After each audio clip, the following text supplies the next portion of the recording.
की संपूर्ण जिल्हा परिषद साध्या वेशातल्या पोलिसांनी भरली होती. म्हणजे आम्हाला समजलं नाही की एवढ्या मोठ्या संख्येनं पोलीस काय करतात. आणि आमच्या एक सन्माननीय सदस्य बापूसाहेब शिंदे आहेत आमच्या बरोबर, त्यांचं आमच्याच 2 सदस्यांनी अपहरण केलं अशी त्यांच्या विरुद्ध काल खोटी तक्रार दाखल केली. सकाळी काल एकदा त्यांच्या विरुद्ध तक्रार झाली. ते स्वतः पोलीस स्टेशनला गेले. त्यांनी पोलीस स्टेशनला पहाटे जबाब दिला की मी पुन्हा मला कोणी अपहरण केलेलं नाही, मी माझ्या मर्जीनं माझ्या पक्षाबरोबर आहे. ती स्टेटमेंट दिल्यानंतर दुसरा गुन्हा 6:15 वाजता दाखल केला. आणि त्याच्यामध्ये आमच्या 4 राष्ट्रवादी काँग्रेस पक्षाच्या 4 लोकांची नावं घातली. त्याच्यामध्ये 2 नावं आमच्या जिल्हा परिषद सदस्यांची होती, 2 नावं इतर होती. मांडवे, संदीप मांडवे आणि अनिल देसाई हे सदस्य जे आमच्या बरोबर इथनं सकाळी आम्ही गेलो. त्यांना आतमध्ये जाताना त्याच्या अगोदरच सांगतो, कामेश कांबळे जे आमचे सदस्य होते त्यांना मी आणि मकरंद आबा आम्ही लिफ्टमधनं वर घेऊन जात असताना मान्य शिवेंद्रसिंह राजे भोसलेंनी त्यांना हरवलं. तो म्हणला मला बोलायचं नाही, मी आबांच्या दादांच्या बरोबर मी जाणार आहे, एवढं स्पष्ट त्या कामेश कांबळेने सांगितलं. तरी बाबांनी त्याला दम दिला. बाबांबरोबर ज्यांचा जिल्हा परिषदच्या निवडणुकीशी संबंध नाही अशी सातारचे नगराध्यक्ष मोहिते आणि एक फिरोज पठाण नावाचा त्यांचा कार्यकर्ता, त्या तिघांनी मिळून मी त्याला कवळा भरला होता. असं मी त्याला मिटिंग धरलं होतं कामेशला. माझ्या मिटिंगनं सोडवून त्याला उजव्या बाजूच्या वरांड्यामध्ये ओढत नेलं. तिथनं धरून मी आणि आव्हाने परत त्यांच्या मिटिंगनं सोडवून त्याला लिफ्टमध्ये आणलं. लिफ्टमधनं 4थ्या मजल्यावर आम्ही घेऊन गेलो. अगदी दरवाज्यातनं आतमध्ये आमच्या सगळ्या सदस्यांच्या बरोबर, तुम्हाला आमचे सदस्य सांगतील, आमच्या सगळ्या सदस्या बरोबर ते कामेश कांबळे जाऊन आमच्या सदस्यांच्या बाजूला बसले. दुसरे जे 2 सदस्य आमचे खाली होते त्यांना आणायसाठी आबावरच थांबले. शशिकांत शिंदे साहेबांनी आम्ही खाली आलो. तोपर्यंत शिंदे साहेबांना लोकांनी सांगितलं की बसमध्ये बसणाऱ्या सदस्यांना सुद्धा आत सोडत नाही, त्यांची बस सुद्धा बाहेरच उभा केलेली आहे दरवाज्यावरती. शशिकांत शिंदे साहेब तिकडे बसकडे गेले आणि जे 2 सदस्य खाली होते अनिल देसाई आणि संदीप मांडवे त्यांना घेऊन मी वर आलो. मी वर आल्यानंतर 4थ्या मजल्यावर गेल्यावर बाबा जसं सांगतायत 101 साध्या वेशातले पोलीस त्या लिफ्टच्या समोर उभे होते. त्यातनं सुद्धा लिफ्ट पोलीस त्यांना धरत होते आणि मी आमच्या 2 सदस्यांना घेऊन आबा आणि मी आम्ही दरवाजापर्यंत गेलो. दरवाजापाशी अक्षरशः पोलिसांनी असं दांडकी आडवी लावली, काट्या आडव्या लावल्या. आम्हाला पुढे जाऊ दिलं नाही.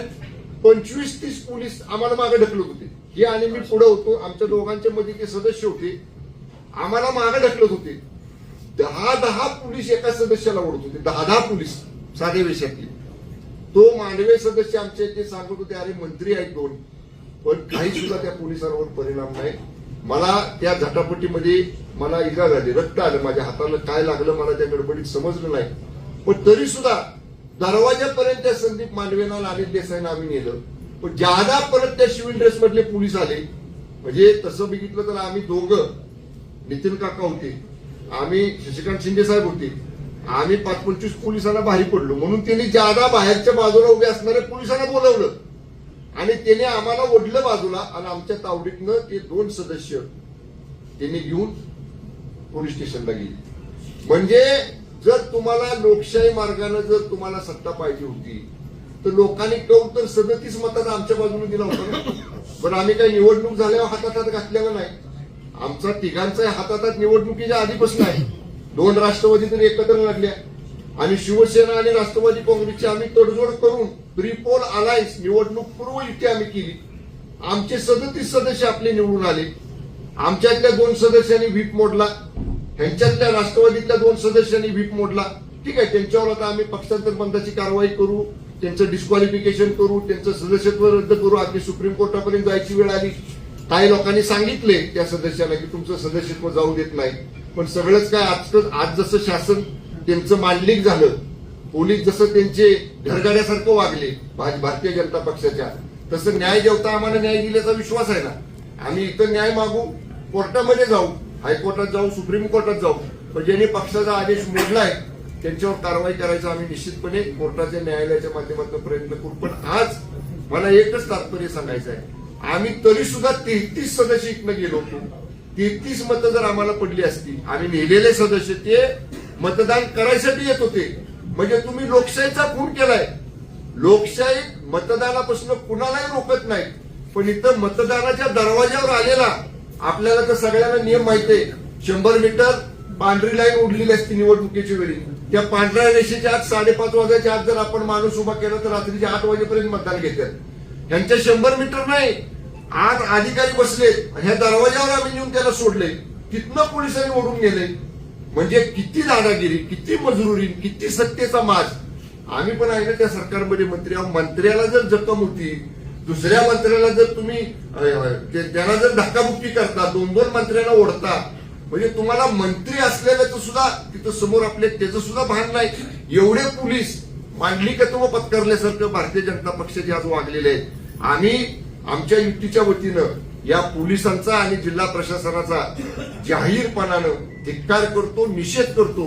आणि समारोप करताना मी एवढं सांगेन, या प्रकरणाची सुरुवात आज भारतीय जनता पक्षाने केलेली आहे, पण याचा शेवट राष्ट्रवादी काँग्रेस आणि शिवसेनेची युती.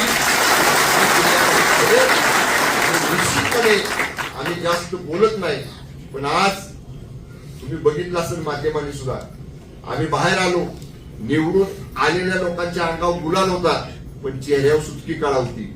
आणि आमचे लोक पराभूत झाले होते, पण वाघासारखी ताट मान करून आमचे सगळे घोषणा देत होते शिवसेनेच्या आणि राष्ट्रवादी काँग्रेस पक्षाच्या विजयाच्या. हा मर्द शिवसैनिक आहे, हा मर्द राष्ट्रवादी काँग्रेसचा सैनिक आहे. त्यामुळे ठीक आहे, त्यांच्या हातात सत्ता, आमच्याही हातात 2.5 वर्ष शिंदे साहेब मुख्यमंत्री होते ना, पण असं कधी असलं गलिच्छ राजकारण त्यांच्या नेतृत्वाखाली आम्ही पण मंत्री होतो. मी पण पालकमंत्री मागच्या वेळी आता आहे. अनेक निवडणुका झाल्या, मग का बरं आता बोलायचं नाही मला. हे विरोधात उभे होते आणि भाजपचा उमेदवार 2024च्या निवडणुकीला उभा होता. माझ्या मागल्यात आबाच्या माझ्या कशा नीत्या केल्या, नाहीतर काय निकाल लागला असता 2024च्या विधान लोकसभेचा ते कळलं असतं ना. ते विसरला तुम्ही. ज्या किती मताने निवडून आली भाजपची सीट लोकसभेला, 34,000. मकरंद आव्हाड्यांना आम्ही रात्री 10 नुसते फोन केले, 10 मी 10 फोन केले असते, चित्र वेगळं दिसलं असतं. पण आम्ही आमच्या नेत्यांचा, आम्ही महायुतीचा धर्म पाळला. पण त्याची अशी जर परतफेड भारतीय जनता पक्षाकडनं होणार असेल तर हे पूर्णपणे चुकीचं आहे. मगाशी सांगितलंय, मी उद्या दिवस मतदारसंघात आहे. रविवारी मुंबईला गेल्यावर माझ्या पक्षाचे मुख्य नेते, राज्याचे उपमुख्यमंत्री आदरणीय एकनाथजी शिंदे साहेबांच्या कानावर सगळा इतके वृत्तांत घालेल. आवाज सुद्धा मान्य सुनेत्रा वहिनी साहेबांच्या कानावर हा इतके वृत्तांत घालतील. शशिकांत शिंदे साहेब, पवार साहेबांच्या सुप्रियाताईंच्या कानावरती हा इतके वृत्तांत घालतील. आणि निश्चितपणे जिल्ह्यात काय भूमिका घ्यायची हे आम्ही सगळे एकत्र बसून ठरवू. पण एक वाक्यात मी सांगेन, भारतीय जनता पक्षाने नीचपणाचा आणि सत्तेची मस्ती कशी असती त्याचा कळस करून आज दाखवलेला आहे. हे लोकशाहीचा गळा घोटणारं कृत्य आहे. सातारा जिल्ह्यातली स्वाभिमानी जनता भारतीय जनता पक्षाच्या या कृत्याचं उत्तर लोकशाही मार्गानेच त्याला दिल्याशिवाय राहणार नाही. प्रश्न नंतर विचारा, आधी यांचं उद्या मग आम्हाला प्रश्न. आता आम्हा बोलतील. आज सातारा जिल्हा परिषदेच्या अध्यक्ष उपाध्यक्ष पदाची निवडणूक होती. पालकमंत्री शंभूराजे देसाई, विक्रम पाटील, नितीन काका आणि आम्ही जरा शांत सगळ्यांनी येऊन ही निवडणूक लढवत असताना जनतेने यशवंतराव चव्हाणांच्या आणि असलेल्या भूमिकेला पाठिंबा देऊन या सातारा जिल्ह्याने इतिहास घडवला. 37 सदस्य आमचे निवडून आले होते. सत्तेच्या माध्यमातून 4 सदस्य अभिषय आणि दबावखोरी फोडण्याचा प्रयत्न केला.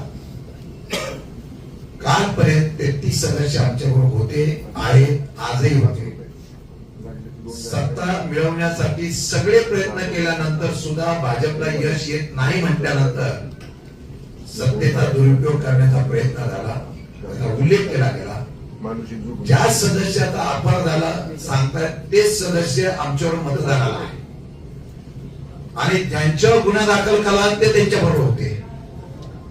पोलिसांनी कुठला गुन्हा दाखल केला मला माहित नाही, पण नितीन काकांनी काल जाऊन वाईमध्ये त्या असलेल्या शिंदे साहेबांनी त्या ठिकाणी प्रत्यक्ष सांगितले मला कुठल्याही प्रकारचं अपहरण झालं नाही. काल जेव्हा ते महाबळेश्वरला तक्रार करायला गेले, सांगायला गेले, तेव्हा त्यांना सांगितलं इथं तुमची निवेदन घेणार नाही, तुम्हाला वाईला जावं लागेल. आणि आज या सभागृहामधून ज्या वेळेला 2 सदस्यांना घेऊन जातात ते महाबळेश्वरला नेत आहेत. कारण महाबळेश्वरून परत गेला त्यांना भेटू नये अशा प्रकारचं पोलीस यंत्रणेने जे काम केलेलं आहे. ही निवडणूक भारतीय जनता पार्टी लोकशाही जिंकलेली नाही. ही निवडणूक प्रशासनाचा, बळाचा आणि पोलीस यंत्रणेचा वापर करून केलेली आहे. कुठल्या नियमामध्ये बसतो? मतदानाचा अधिकार असलेल्या सदस्याला मतदान देण्याच्या बाबतीमध्ये जर पोलिसांनी हरकत घेतली असेल तर आम्ही त्याच्यावर एफआयआर दाखल करणार, कोर्टात जाणार. मतदानाचा वंचित करण्याचा अधिकार कोणाला नसताना सुद्धा, म्हणजे अगदी तुरुंगात असलेला गुन्हेगार सुद्धा उमेदवारी करतो आणि त्याला मतदानाला पाठवतात. इथे गुन्हेगार नसताना लोकांना त्या ठिकाणी मतदानाचा अधिकार मधून दिला नाही. भीती होती सत्ताधारी म्हणून.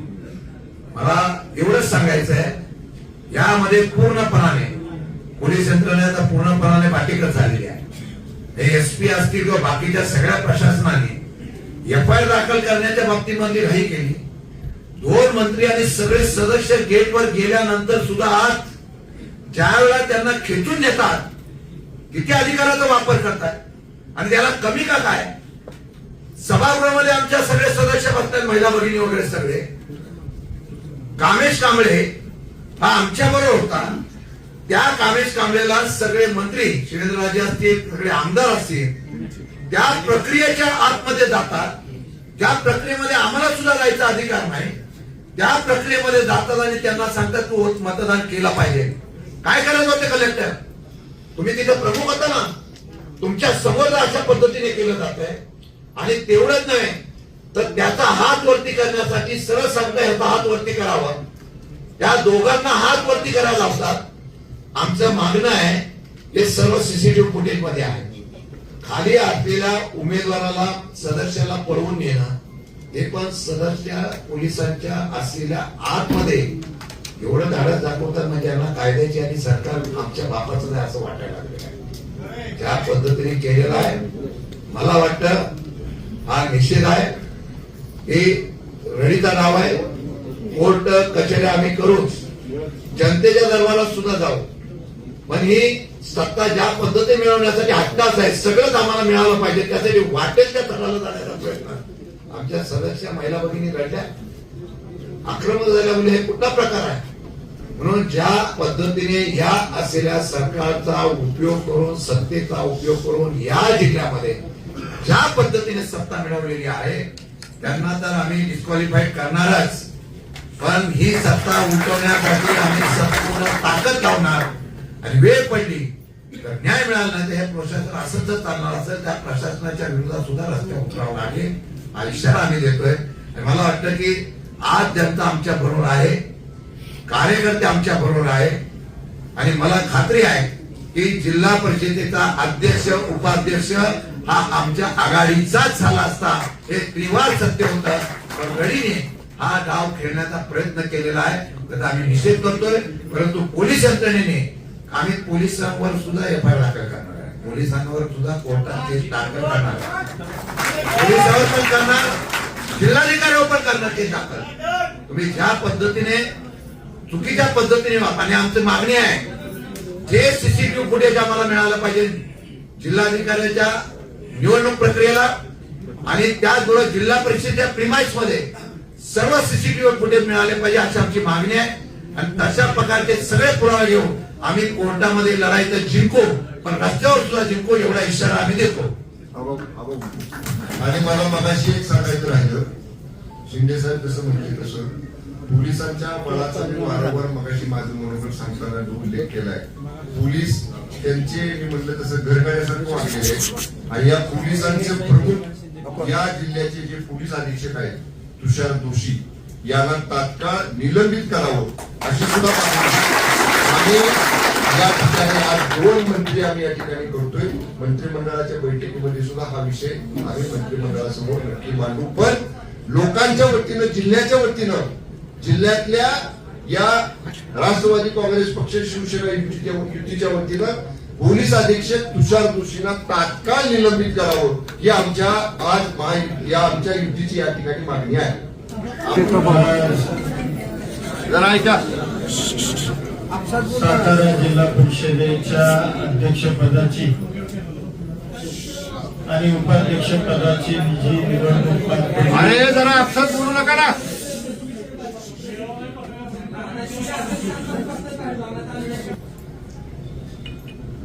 या पुरोगामी सातारा जिल्ह्याला किंबहुना जो जिल्हा कैलासवासी चव्हाण साहेबांचा जिल्हा म्हणून ओळखला जातो, या जिल्ह्याच्या दृष्टीनं एक अतिशय काळाकुट्ट दिवस आहे असं म्हणलं तर काही वावगं होणार नाही.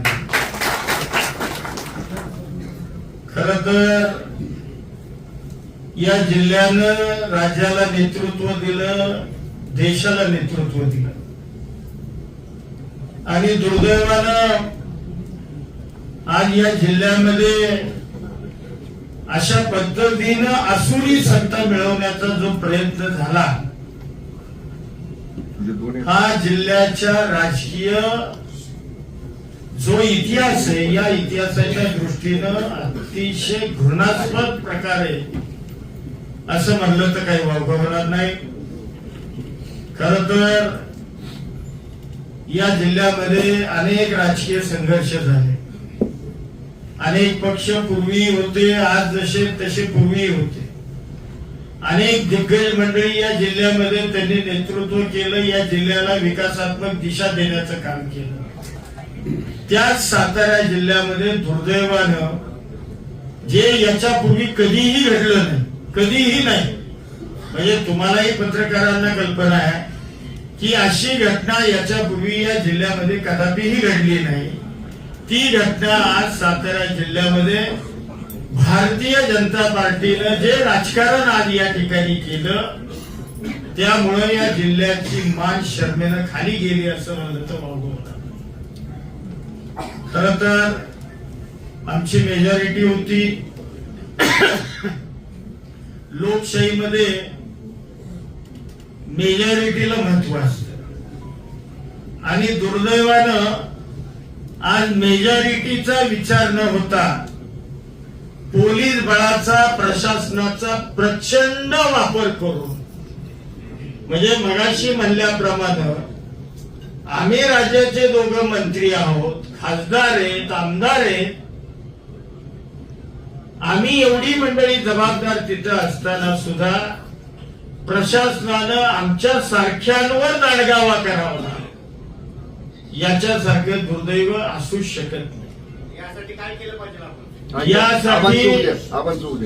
यासाठी म्हणजे आजची ही घटना माझ्या माहितीप्रमाणे किंवा मला जे वाटतं, या जिल्ह्यातल्या सर्वसामान्य माणसाला ही घटना बिलकुल आवडणार नाही. या जिल्ह्यातला प्रत्येक माणूस आजच्या या निवडीचा निषेध करेल अशा पद्धतीचं कार्य आज या मंडळींनी त्या ठिकाणी केलं.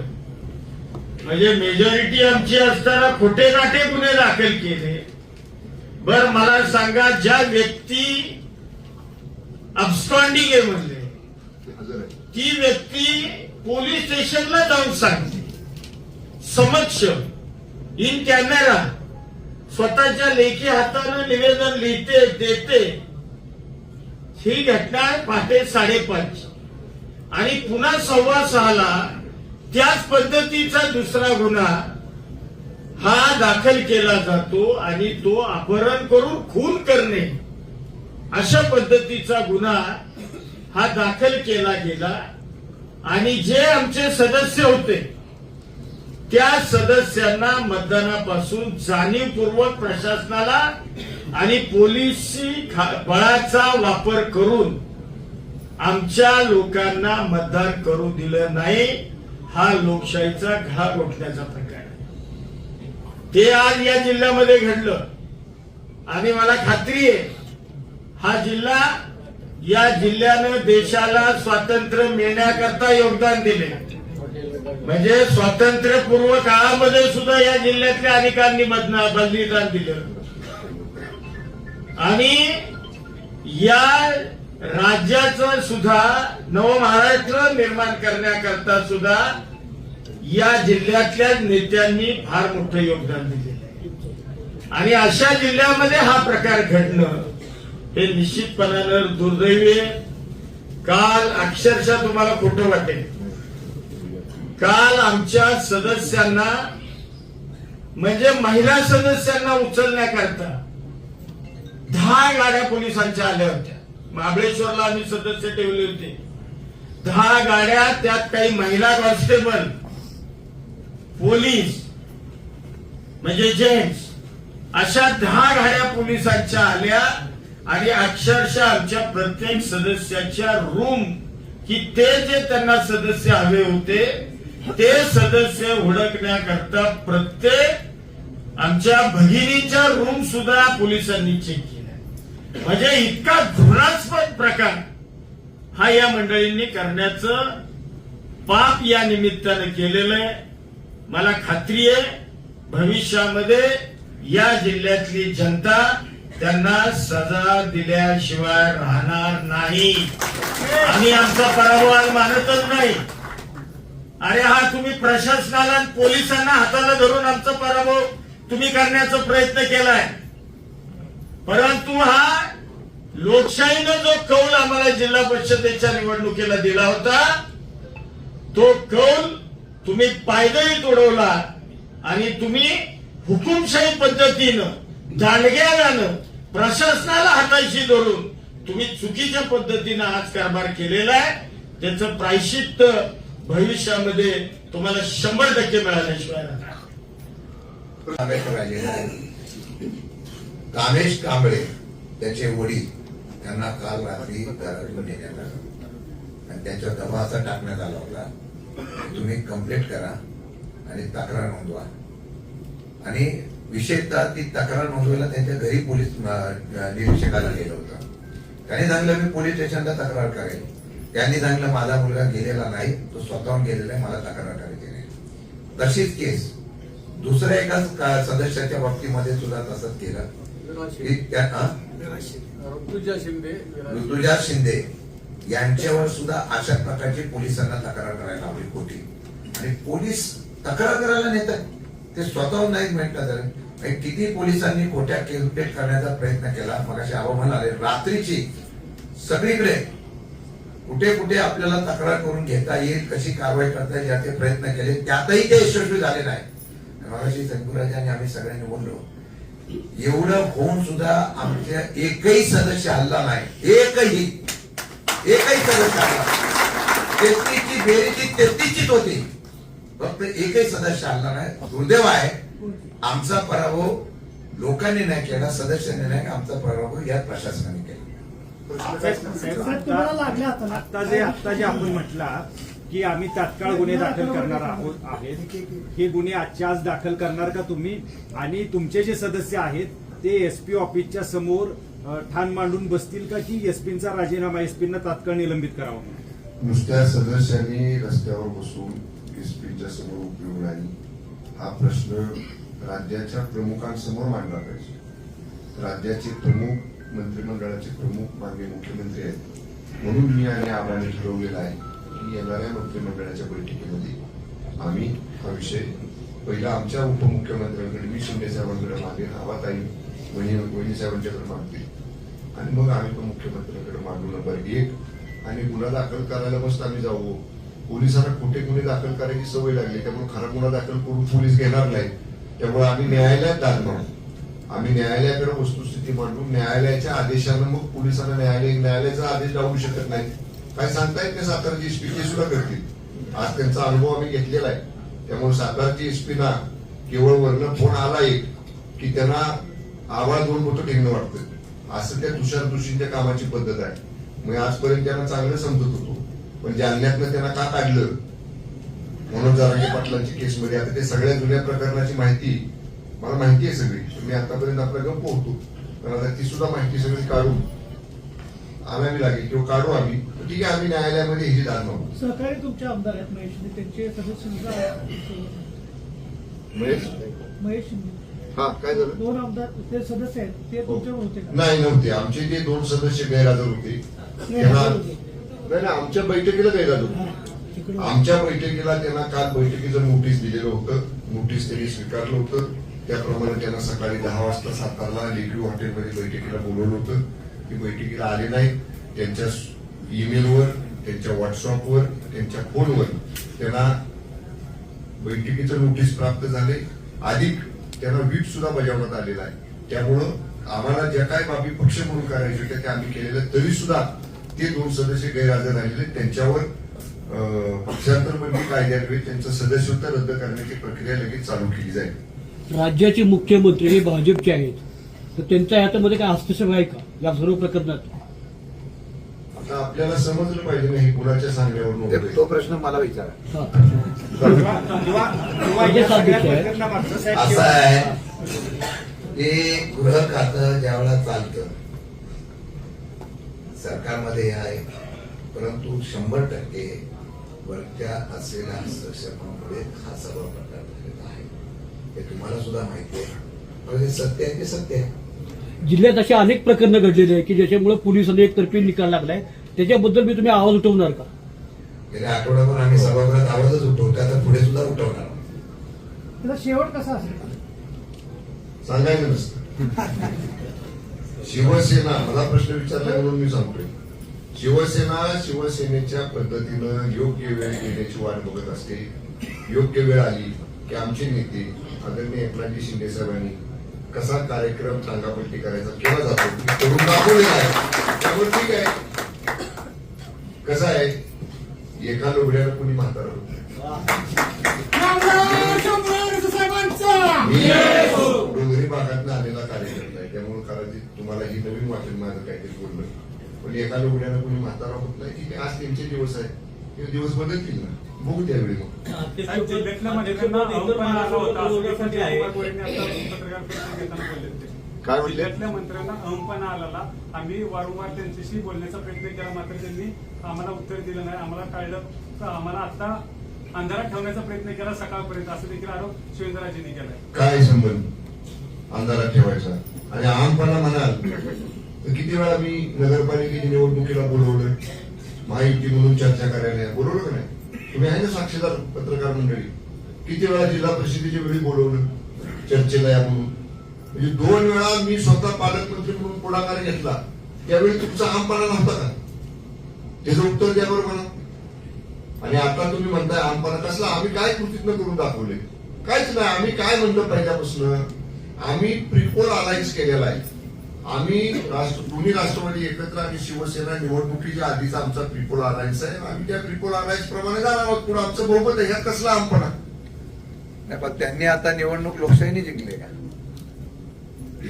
त्यांना विचारायला पाहिजे होतं ना. आमपणा आणला म्हणून हुकुमशाहीने निवडणूक जिंकतो आपण. आम्ही मगाशी सांगितलं ना, ज्या बाबी सकाळपासून घडल्या त्या सगळ्या सिक्वेन्स वाईज आम्ही आमच्या नेत्यांच्या कानावर घालणार आहोत. आमच्या नेत्यांना एक कसं घडलं, काय काय घडलं, कसं घडलं. आणि हे आत्ताच नाही, फलटण सभापती पदाच्या निवडणुकीच्या वेळी सुद्धा 8 सदस्य होते. त्यावेळी सुद्धा असाच एक खोटा गुन्हा दाखल केला. असाच खोटा दाखल गुन्हा करून 500 पोलीस उभं करून त्या सदस्याला उचलायचं नियोजन केलं. हे म्हणजे काय नवीन नाही ना, मी म्हणतोय ना, हे सातारचे पोलीस मी कालपर्यंत त्यांना सुसंस्कृत आणि सदरक्षण आहे, खनिग्रहण आहे. मी त्या खात्याला 2.5 वर्ष राज्यमंत्री होतो. मला पोलिसांची काम करण्याची पद्धत चांगली माहिती आहे. पण साताऱ्यासारखे पोलीस आज जे वागले, तुषार दुशीचे पोलीस, हे तुम्हाला महाराष्ट्राच्या पाठीवर कुठेही उदाहरण बघायला मिळणार नाही. त्यामुळं आम्ही या सगळ्या बाबी योग्य व्यासपीठावर योग्य न्यायालयीन प्रक्रियेच्या माध्यमातून आम्ही मांडू. आणि ऐका, 1 मिनिट सांगतो. ते 100% कायदेशीर, त्यांच्यावर आम्ही त्याप्रमाणे प्रक्रिया चालू करू. पण हे सगळं करत असताना शेतकरी कामगार पक्ष असेल, राष्ट्रवादी दोन्ही असतील, शिवसेना शिंदे गट आहे आणि काँग्रेसचा सुद्धा एक सदस्य आणि आमचा शेतकरी संघटनेचा पदाधिकारी संघटनेचा सदस्य, हे सुद्धा आमच्यावर ठाम राहिले. आणि भाजप विरुद्ध सगळे प्रामाणिक राहिले. त्यांना सुद्धा फोडण्याचा प्रयत्न झाला, पण ते प्रामाणिक राहिले, जनतेबरोबर राहिले. त्यांचं सुद्धा आभार मानतो. अगदी बरोबर शिंदे साहेब म्हटले तसं श्री रामदेव पाटील आणि वारुंडी गटातल्या सदस्य आणि आमचे हे शेळके साहेब, राजू शेख, या सगळ्यांनी सुद्धा जी पहिल्यांदा ठरवलं होतं की आपण एकत्र रिपोर्ट अरेंज केलेला आहे. त्यांनी कसलाही त्यांच्यावरती दबाव आला, काही जरी झालं तरी या दोन्ही मित्र पक्षांचे सुद्धा आम्ही सगळ्यांच्या वतीनं त्यांचे सुद्धा मनपूर्वक आभार मानतो. आणि ऐका, त्यांना ऑफर पण काय होती त्यांना ऑफर पण काय होती माहितीये का? एका आमच्या सदस्याला 500 कोटीची कामाने 5 कोटी. आज त्यांना 10 कोटी आणि तुम्हाला एक पद देतो, त्यांनी सांगितलं 100 कोटी देतो तरी मी हलणार नाही. म्हणजे अशा प्रकारच्या निवडणुका प्रक्रिया सध्या चालू आहे आणि मला वाटतं की ही खरी लोकशाही आहे. सांगितलं शिवसेना आणि राष्ट्रवादी जे पक्ष ज्यावेळी फुटले त्यावेळी त्यातल्या आमदारांच्या संदर्भात अपात्रतेची कारवाई केसेस सुप्रीम कोर्टामध्ये अजूनही चालू आहे. मग जिल्हा परिषदेसंदर्भात तसा न्याय तुम्हाला मिळेल असं वाटतंय का? एक समजून घ्या, 3 वर्ष नाही तुम्ही एक समजून घ्या, शिवसेना फुटली नाही. शिवसेना नाव कोणाकडे आहे? धनुष्यबाण चिन्ह कोणाकडे आहे? त्याच्याच केसेस आजही केसेस न्यायालयीन प्रक्रिया आज दाखल की उद्या निर्णय होत नाही साहेब. या बाबतीत मी तुम्ही फुटलीचा शब्द वापरला. मूळ शिवसेना आमची आहे. आम्हाला शिवसेना पक्षाचं नाव आणि धनुष्यबाण चिन्ह हे निवडणूक आयोगानं ज्या घटनेनं डॉक्टर बाबासाहेब आंबेडकर साहेबांनी घटना लिहिली त्या घटनेनं ज्यांना अधिकार दिलाय त्या केंद्रीय निवडणूक आयोगानं पक्ष आणि चिन्ह आम्हाला दिलाय. अजून माननीय न्यायालयाने त्याच्यामध्ये हस्तक्षेप केलेला नाही. तारखा पडत जातात. आमची तयारी आहे न्यायालयातून बाजू मांडायची. तीच परिस्थिती राष्ट्रवादी काँग्रेसची आहे. त्याला सुद्धा पक्षाचं नाव आणि पक्षाचं चिन्ह त्यांना मिळालेलं आहे. त्यामुळे आम्ही फुटलेलो नाही, आम्ही मूळ शिवसेना आहोत. निवडणूक आयोगानं तो जो निकाल दिलाय त्याच्यावरच आक्षेप आहे. त्याच्याबद्दलच्याच केस सुप्रीम कोर्टामध्ये चालू दे ना. हे बघा, तो विषय नाही. हा प्रक्रियाची आजचा आहे. विषय नाही. आजच्या प्रक्रियेमध्ये आणि आम्हाला एक मिनिट, आम्हाला शिवसेना आम्ही असल्यामुळं आम्हाला दुसऱ्या कोणी व्हीप पाठवायचा प्रश्नच नाही ना. आम्हाला व्हीप आमचाच आहे. आम्हाला व्हीप आमच्याच मुख्य नेत्यांचा आहे. त्यामुळे कुठं व्हीप इथं कसं व्हीप मोडलाय, इथं 2 सदस्य जे शिवसेनेचे आहेत त्यांना व्हीप बजावायचा अधिकार पक्षानं मला दिला होता उपनेते म्हणून. मी त्यांना व्हीप बजावलेला आहे. त्या व्हीपची अंमलबजावणी त्यांनी केलेली नाही. व्हीपचं पालन त्यांनी केलेलं नाही. उघड त्यांनी कायद्याचा भंग केलेला आहे. त्यामुळे आम्ही त्याच्याप्रमाणे पुढे डिस्क्वालिफिकेशन करणार. माझं उत्तर साहेब एवढंच आहे की आपल्याला सुरुवातीपासून आमदार तुमच्या बैठकीला होते. अपात्रतेच्या संदर्भातला केसचा निकाल 3 वर्ष लागत नाहीये. आमदारांच्या अपात्रतेच्या संदर्भातला तर जिल्हा परिषद सदस्यांच्या संदर्भातला अपात्रतेचा निर्णय तुम्हाला कधीपर्यंत लागेल असं वाटतं? आमचा प्रयत्न राहील लवकर लागावा. आम्ही कसा प्रयत्न करू, आम्ही स्ट्रॉंग एव्हिडन्स कोर्टाकडून मान्य न्यायालयाकडून. पालकमंत्री Yes. साहेब, आमदार पहिल्यापासून बैठकीला तुमचे शिंदे सेनेचे होते कोरेगावचे आणि ऐन वेळेला आज निवडणुकी होती त्यावेळी ते गायब झाले किंवा जे काही प्रकार झाला सगळ्यांना माहिती आहे. त्यांना पक्षाकडून जाब विचारला जाणार नाही. तो अधिकार माझा नाही. त्याची तक्रार तरी तुमच्याकडून होणार. पक्षाचे मुख्य नेते आणि राज्याचे उपमुख्यमंत्री माननीय शिंदे साहेबांचा आहे. मी मागाशी सांगितलं ना आपल्याला, राईट पहिल्या वेळेपासून निकाल लागल्यापासून आतापर्यंत काय काय घडत गेलं, सिक्वेन्स कसा आहे, हा सगळा मुद्देसूद माननीय शिंदे साहेबांनी पुढे मी मांडणार आहे. ते पक्षाचे मुख्य नेते आहेत, त्याच्यावर निर्णय घेतील. राष्ट्रवादी शिवसेना सदस्य आता कुठली भूमिका घेणार सभागृहात? सभागृहामध्ये आम्ही ठाम विरोधी पक्षाची भूमिका घेऊ. जिथं जिथं हे लोक चुकतील तिथं तिथं ठाम त्यांना विरोध करू आणि त्यांच्या सगळ्या मनमानी कारभाराला आमची युती जी आहे राष्ट्रवादी काँग्रेस आणि शिवसेनेची, ही अशा पद्धतीनं कुठलाही मनमानी कारभार जिल्हा परिषदमध्ये चालू देणार नाही. मान्य आबा असतील, मी असेल, संजू बाबा असतील, आम्ही सगळ्यांनी जिल्हा परिषदमध्ये काम केलेलं आहे. आबा आणि मी अधिवेशनात, शिंदे साहेब आम्ही अधिवेशनात आलो की सगळ्या सदस्यांना एक दिवस आम्ही बोलवणार आहे, कामकाजाच्या सूचना त्यांना देणार आहे आणि निश्चितपणे आमचे सदस्य जे चुकीचं काम होईल ते रोखायचा प्रयत्न करतील आणि चांगलं काम जिल्ह्यात व्हावं, त्यांच्या मतदारसंघात व्हावं सदस्यांच्या, याच्यासाठी आमचे सदस्य निश्चितपणे भूमिका घेतील. आणि आपल्याला असं वाटत असेल की आता हे सदस्य विरोधी पक्षात आहेत, यांना जिल्हा परिषद मधून निधी मिळणार नाही, पालकमंत्री शंभूराज देसाई त्यांना निधी द्यायला खंबीर आहे. आमच्या सदस्यांना निधी कमी जाणार नाही. तुमचं अधिवेशन चालू आहे, तुषार दोषींचा काही प्रश्न उपस्थित होईल का? मंत्र्यांना उपस्थित करता येत नाही ना, मंत्र्यांना उत्तर द्यावं लागतं. आहेत प्रदेशाध्यक्ष आहेत ना. मी गेल्या आठवड्यापासून कायदा सुव्यवस्थेवर बोलतोय विधानसभेत. हो, पण त्याला माहिती आहे, पण त्याला पाठीशी मी घालून ऐकतोय काय बोलतोय. काय बोलणार. पण तरी पण हा विषय सोमवारी आम्ही सभागृहात काढणार. आणि तुम्ही प्रश्न विचारला त्याचा, ह्या घटनेमुळे कधी नव्हती आमची एकतेची मजबूत बळी झालेली आहे. आमच्या महिला सदस्य किती आक्रमक होते आतमध्ये, त्यांना विचारलं तुम्हाला सांगतो.